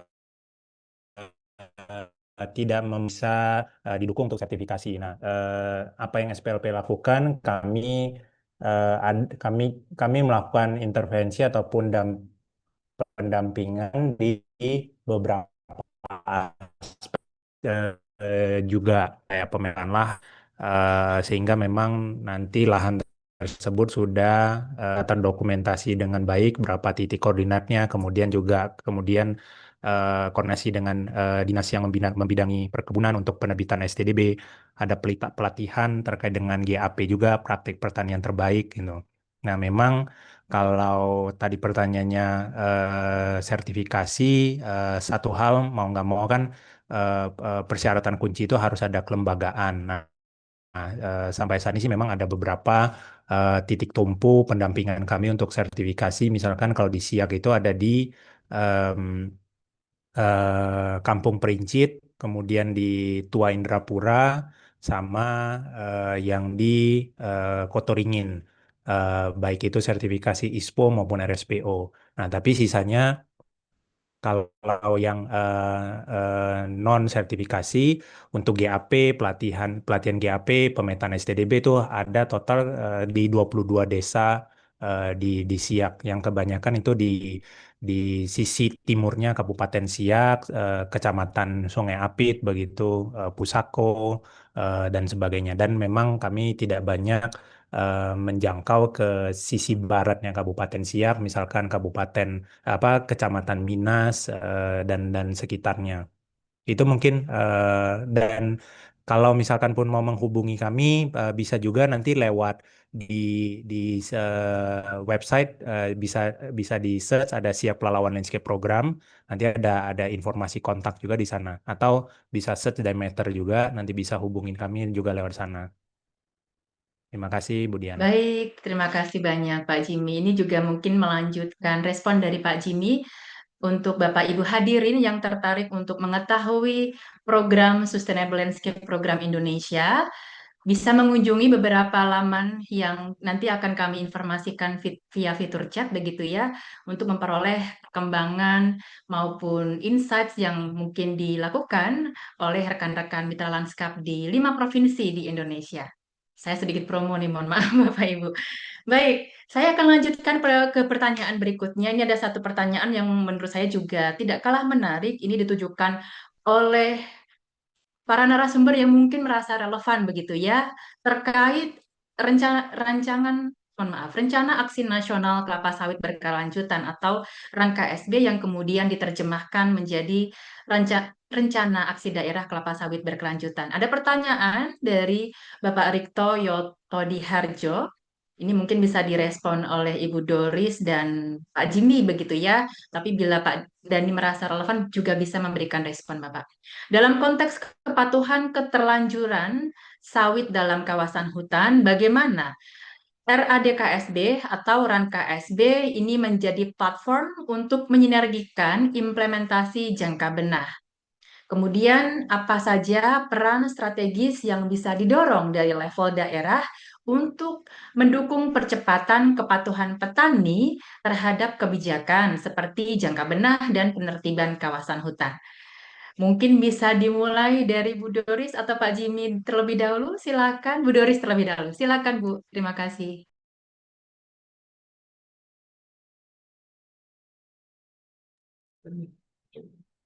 Iya, jadi tadi tekanan dari pertanyaan Pak Rikto ya, kemudian ya, Ya, angka betul SB. Bu. Nah, ini sebenarnya yang sangat diharapkan bahwa rangka SB dan kuncinya adalah di ARAD KSB juga bisa menjadi orkestra yang membantu khususnya untuk mungkin rakyat ya, pekebun-pekebun bisa melakukan proses-proses baik itu mulai dari legalisasi lahan, kemudian peningkatan kapasitas dan khususnya adalah untuk penyelesaian status kawasan. Tentu ini menjadi peran yang sangat penting orkestrasi kementerian lembaga di pusat, khususnya adalah Kementerian Kehutanan, memberikan satu ruang mungkin bimbingan atau pendampingan kepada pekebun-pekebun bagaimana mereka melakukan proses penyelesaian status kawasannya. Karena kalau untuk sawit, jika status kawasan itu tidak dilakukan penyelesaian, maka harapan untuk yang namanya melakukan budidaya itu akan sulit karena tidak boleh melakukan budidaya di dalam areal yang berstatus kawasan. Kemudian tidak mungkin diterbitkan STDB dan akan sangat jauh untuk bisa memperoleh pengakuan yang namanya pengelolaan sawit berkelanjutan. Nah, artinya kementerian yang menangani kehutanan kami sangat berharap untuk bisa membuat satu panduan teknis mungkin ataupun satu klinik proses penyelesaian mungkin ya di tingkat provinsi kabupaten dengan pelibatan dinas kehutanan ataupun OPT UPT yang ada di provinsi kabupaten, membantu masyarakat untuk mereka bisa tahu apa sih syarat-syarat yang harus mereka penuhi untuk mengajukan proses penyelesaian status kawasan. Nah, di sini di RAN KSB maupun RAD KSB sebenarnya sudah masuk program kegiatan ataupun output yang sudah disusun ya untuk yang Perpres RAN KSB 2025-2029. Nah, dengan nanti diterbitkannya Perpres ini diharapkan semua kegiatan itu bisa terimplementasi. Terkhusus yang entry point paling utama adalah bagaimana penyelesaian status kawasan bagi perkebunan. Mungkin itu, Budian.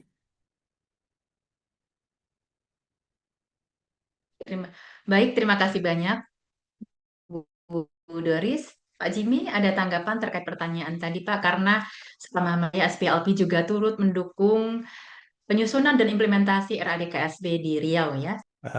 Ya, makasih Bu Dian. Mungkin kalau pertanyaannya bagaimana dan status ya, kalau saat ini sih kayaknya sih di nasional, tapi seenggaknya kalau di yang di daerah, baik di RAN KSB maupun RAD KSB, jadi menambahkan saja yang tadi sudah disampaikan Bu Doris, memang masih perlu diintensifkan ya. So far kan sampai sejauh ini kan yang memang bisa tersentuh oleh multi pihak ini kan lebih ke sawit-sawit yang berada di APL gitu. Baik itu yang terkait dengan produksinya ataupun mengenai hubungan industri perusahaan maupun pekerja, pekebun gitu. Ini saya menceritakan yang berada di Siak dan Pelalawan. Kita mendorong tadi ya ada mengenai sosial dialog, hubungan industrial, kemudian pelatihan GAP, penerbitan STDB dan juga mitra-mitra lain, mitra pembangunan yang berada di Siak dan Pelalawan ini memang sedikit banyak menyentuhnya ke sawit-sawit yang di APL dan kami bilang gap yang besar itu masih terkait dengan sawit yang di kawasan hutan. Nah, inilah yang memang kami harapkan dengan misalkan referensinya kepada RAN KSB ataupun RAD KSB bisa mungkin secara bertahap dari nasional kemudian nanti bisa turun ke level provinsi kabupaten, bisa ada sinergi atau mungkin satgas antara Kementan, Kemenhub, ada keselarasan sehingga memang ada resources yang bisa dioptimalkan bersama. Karena satu yang kami catat tadi ya, misalkan di materi paparan juga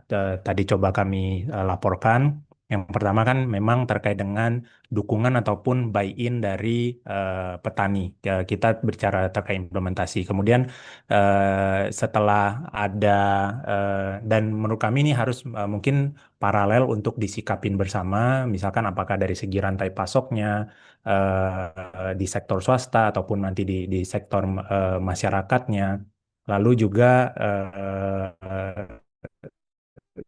kemudian ada nanti kalaupun masyarakat sudah ada ingin berpartisipasi di jangka benar, tentunya pasti akan terkait dengan bibit, terkait dengan bagaimana mereka bisa melakukan penanaman gitu, penyiapan lahan dan ini yang mungkin bisa disinergikan. Misalkan Kementerian Kehutanan mereka punya bantuan bibit gratis, namun kan untuk ngambilnya juga pasti butuh ongkos BBM. Nah ini yang mungkin bisa disinergikan apakah resources dari Dinas Pertanian kah atau mungkin dari mitra pembangunan dan sebagainya.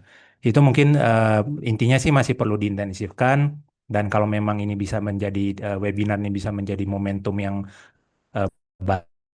baik dengan adanya KSB, RAD KSB, kemudian ada Satgas PKA yang sekarang sedang intensif juga berkegiatan di lapangan, mungkin kami sangat menyambut baik, Bu Dian.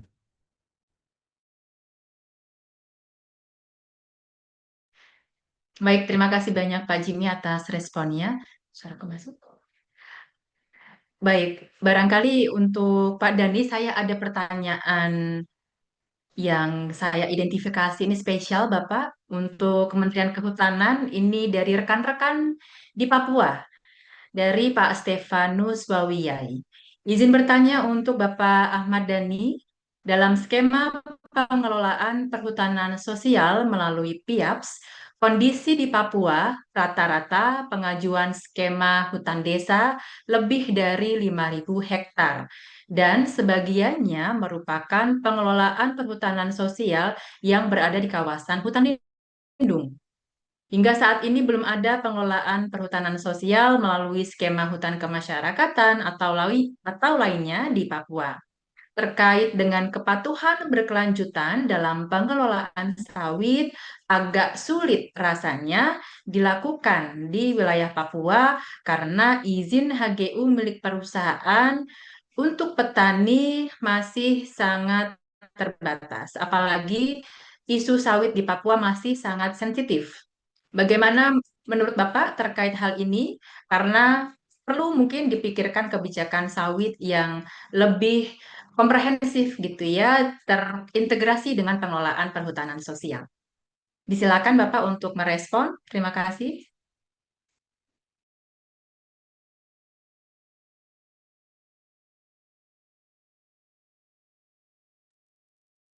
Baik, terima kasih atas pertanyaannya.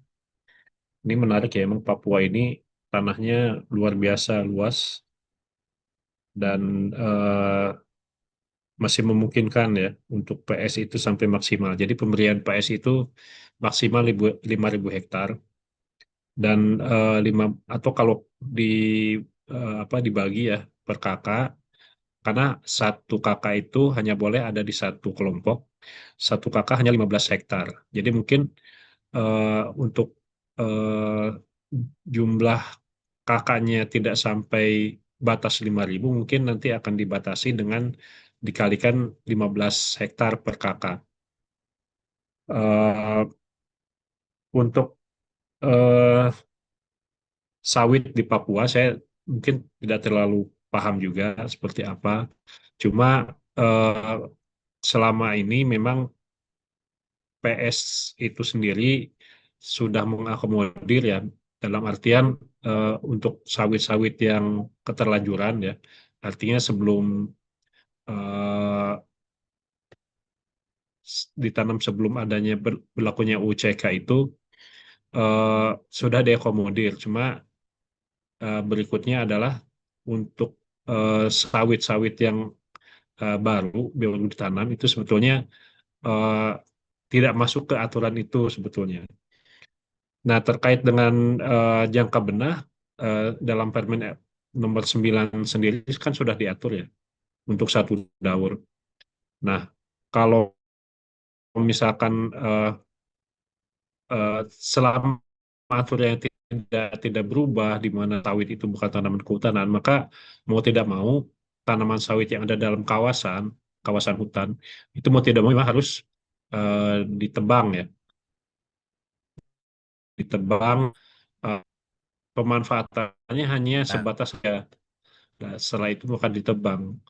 Eh, dan lain halnya dengan sawit-sawit yang memang baru ditanam gitu ya. Nah, itu pun sebetulnya yang tidak masuk aturan itu harus ditebang sawitnya itu, tidak bisa diakomodir gitu.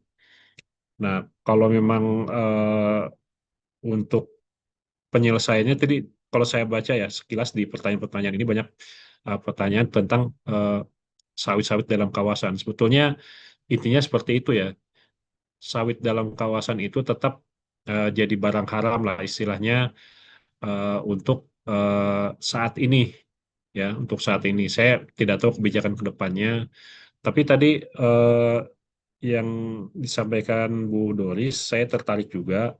Kita memang perlu banyak ngobrol ya, cuma ini dalam ranahnya kebijakan ya antar menteri. Menurut saya itu harus banyak ngobrol karena memang persoalan sawit dalam kawasan itu tidak melulu masalah dari eh, Kementerian Kehutanan, tapi juga harus melibatkan yang lain ya, terutama Kementerian Pertanian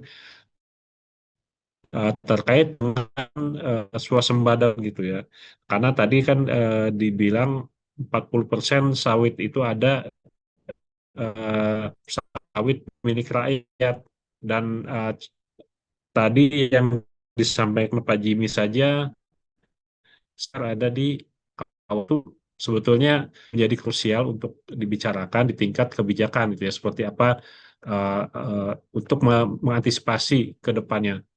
Tapi sebatas aturan yang ada sampai saat ini, tetap sawit itu memang bukan tanaman kehutanan, jadi untuk sampai masa tertentu itu masih dibolehkan, tapi ke depannya sudah tidak boleh lagi. Dan kalau memang seperti itu kan harus dipikirkan di mana alokasi yang bisa digunakan, alokasi lahan yang bisa digunakan untuk tanaman sawit pengganti.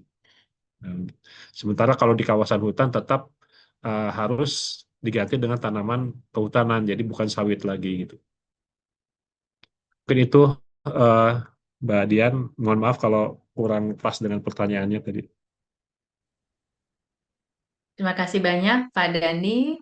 Saya sebelum lanjut ada dua pertanyaan terakhir. Satu ada pertanyaan dari peserta, satu lagi dari saya sebagai pertanyaan pamungkas. Begitu ya Bapak Ibu. Saya ingin mengapresiasi seluruh audiens, seluruh peserta yang sudah hadir dan stay di webinar ini, masih sekitar 145-150 orang yang stay. Ini menunjukkan bahwa antusiasme masyarakat atau publik terkait komoditas sawit, terutama sawit rakyat, ini begitu tinggi. Dan kami mengucapkan terima kasih serta apresiasi yang sebesar-besarnya atas hal itu. Baik, saya lanjut ke pertanyaan dua terakhir, Bapak Ibu narasumber. Ini pertanyaan datang dari IPB, dari Bapak Dr. Budiono Eshut MSI. Sangat menarik dan ini ditujukan untuk seluruh narasumber. Pertanyaannya sebagai berikut. Sudah masuknya sawit sebagai tanaman kehutanan dalam Kamus Besar Bahasa Indonesia, kira-kira apakah memungkinkan ada perubahan peraturan pada perhutanan sosial yang kemudian melegalkan sawit pada perhutanan sosial sebagai fungsi kawasan hutan? Sangat menarik sekali, mungkin bisa dijawab terlebih dahulu oleh Pak Dani, kemudian lanjut ke Bu Doris, dan terakhir ke Pak Jimmy. Silakan Pak Dani. Baik, itu kalau di kamus mungkin bisa aja ya, cuman dari sisi aturan sampai saat ini belum. Dan pasti kalau memang sawit sudah diakui sebagai tanaman kehutanan ya, kalau tidak salah seperti di Malaysia, pasti akan ada perubahan besar gitu ya dalam kebijakan untuk pengelolaan kawasan hutan di Indonesia. Itu Mbak. Baik, terima kasih Pak Dani. Bu Doris, apakah ada respon dari perspektif Bu Doris sebagai bagian dari Kementerian Pertanian? Iya, jadi kalau nantinya setelah masuk KBBI kemudian bisa diakomodir di dalam regulasi Kementerian Kehutanan, ini akan menjadi sangat baik. Semua permasalahan-permasalahan ini pelan-pelan bisa dituntaskan gitu ya ketika itu masuk di dalam regulasi Kementerian Kehutanan bahwa sawit sebagai salah satu komoditas di kehutanan seperti itu. Mas, mohon maaf, Pak Jimmy, apakah ada respon menurut perspektif implementer di lanskap seperti apa, Mas? Em, Kalau ini ya dari segi kalau misalkan tadi itu peraturan memang eh, terkait dengan itu, namun memang akan mengikuti saja peraturan kalau memang nanti adanya perubahan. Namun tadi ya setuju dengan Bu Doris juga kalau memang itu akan masuk tadi ya misalkan kayak program jangka benah atau apa ada set limitasi atau apa dan sebagainya mulai di-acknowledge nanya akan juga mungkin dalam batasan-batasan tertentu itu diakuin ini akan menjadi ya alternatif solusi untuk di lapangan.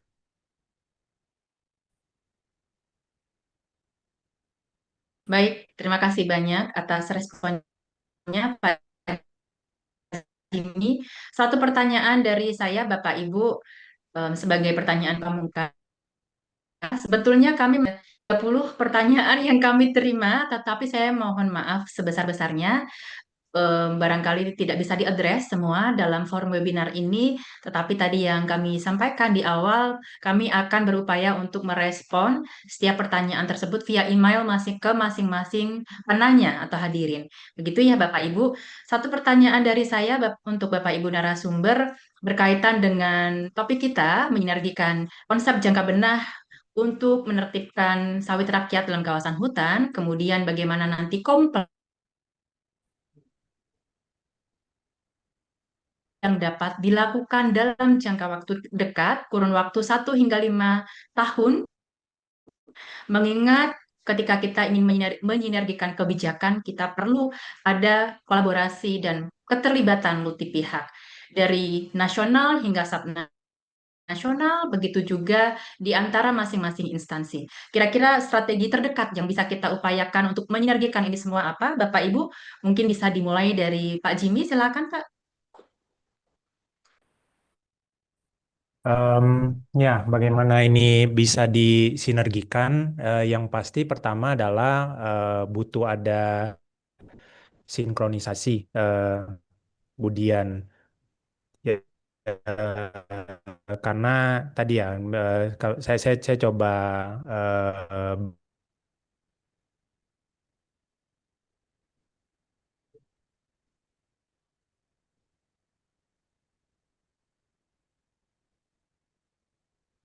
Halo Pak Jimmy, apakah eh, masih bersama kami? Oke, ya sebentar kembali, mungkin silahkan. mungkin bisa ganti ke yang lain dulu. Budian saya coba Oke, ganti koneksi dulu. baik. Saya mengundang Bu Doris untuk bisa menyampaikan usulan atau mungkin pandangannya Ibu bagaimana strategi yang bisa kita lakukan dalam kurun waktu terdekat, mungkin 1 hingga 5 tahun mendatang. Terima kasih, silakan. Iya, jadi yang paling mungkin karena ini kolaborasinya harus multi pihak ya, baik pemerintah, kemudian dan juga mungkin para pihak yang lainnya.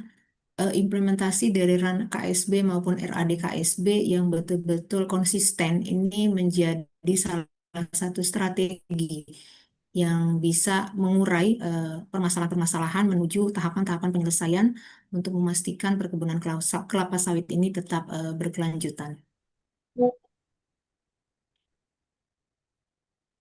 Very well noted Bu ya, implementasi dari RAN KSB dan RAD KSB. Terima kasih banyak Bu Doris. Kemudian Pak Dani barangkali ada pandangan, silakan Bapak. Ya, untuk jangka benah ini memang tadi ya kita tidak bisa masing-masing. Kita harus bersama-sama nih, karena ini kepentingannya bukan kepentingan satu dua orang, tapi semua. Untuk itu memang perlu ada kolaborasi khusus tentang jangka benah ini. Tidak cukup hanya dari sisi teknis, tapi juga tadi melibatkan sosialnya, kemudian ada apa? Karena itu kebiasaan ya. Saya pikir untuk merubah mindset masyarakat itu nggak mudah, tapi sebetulnya bisa. Tinggal bagaimana kita para pihak itu bisa berkolaborasi supaya program jangka benah ini tidak hanya berhasil dari sisi teknis ya, tapi juga dari sisi merubah kebiasaan masyarakat gitu. Itu, Mbak. Baik, terima kasih Pak Dani. Menarik sekali untuk bisa ada perubahan mindset di level tapak begitu ya Pak ya, yang kemudian bisa didorong juga perbaikan dari level teknis juga sosial yang bisa dirumuskan bersama-sama oleh multi pihak. Terakhir Pak Jimmy, silakan. Baik, terima kasih Budian. Semoga kali ini koneksinya sudah bagus. Jadi yang pertama kami lihat bagaimana strategi untuk jangka menengah ataupun ya pendek ataupun menengah ke depan. Setidaknya yang kami bisa lihat SLPI sendiri ini kan ada 4 lanskap, termasuk salah satunya SPLP. Nah ini yang mungkin tadi sesuai dengan rekomendasi kami, mungkin kita bisa mulai dengan bagaimana sinergi antara Kementerian Kehutanan dan Kementerian Pertanian, kemudian juga menggunakan 4 mitra lanskap ini sebagai area percobaan untuk mengetes kebijakan yang nantinya akan ditegakkan ataupun didorong Karena kalau tadi kami baca di chat box, misalkan contoh bagaimana ISPO, RSPO bisa mendukung sawit-sawit dalam kawasan hutan, jawabannya tidak bisa. Karena memang begitu dia masuk kawasan hutan, itu mereka tidak akan bisa dapat ISPO maupun RSPO. Dengan kata lain berarti kan ada bolongnya di sini nih. Sawit-sawit dalam kawasan hutan secara gamblang ya saat ini itu tidak diakui boleh masuk di pasar nasional maupun internasional. Katakanlah begitu. Nah, ini yang perlu kita sikapi bersama sehingga kan jangka benah ini merupakan solusi untuk apa namanya solusi alternatif untuk sawit-sawit yang dalam rangka bagus secara ekologi maupun secara sosio ekonomi begitu. Nah, ini yang perlu kita wadahi sehingga memang nantinya ada apa namanya ketertarikan ataupun partisipasi yang lebih luas oleh pelaksana di tingkat tapak. Itu mungkin Budian saya kembalikan. Terima kasih. Pak Dani dan Bu Doris atas tanggapan untuk pertanyaan yang tadi kami sampaikan. Ini mewakili para hadirin ya, Bapak Ibu sekalian. Tadi saya juga mencoba ingin meng-highlight tadi apa yang disampaikan oleh Pak Jimmy terkait sinergi di level program Sustainable Landscape Program Indonesia. Dan sekali lagi Bapak Ibu yang tertarik untuk mempelajari bagaimana perkembangan yang kami lakukan di level lanskap bisa mengunjungi laman website atau Instagram kami Sustainable Landscape Program Indonesia. Ada 4 lanskap tadi seperti oleh Pak Jimmy, satu lanskap Provinsi Aceh, SPLP di Provinsi Riau, kemudian site inisiatif ada di Kalimantan Tengah dan Kalimantan Barat, serta lanskap Sustain Kutim di Kalimantan Timur. Bapak Ibu bisa mengunjungi laman kami yang tersedia di fitur chat untuk bisa barangkali membuka kolaborasi baru ke depannya. Dan untuk sebelum kita akhiri webinar pada pagi hingga siang hari ini, kita akan menyimak sambutan penutup atau mungkin concluding remarks yang akan disampaikan oleh Bapak Iwan Kurniawan selaku Program Manager NRM Cluster UNDP Indonesia. Kepada Bapak Iwan Kurniawan, kami persilakan.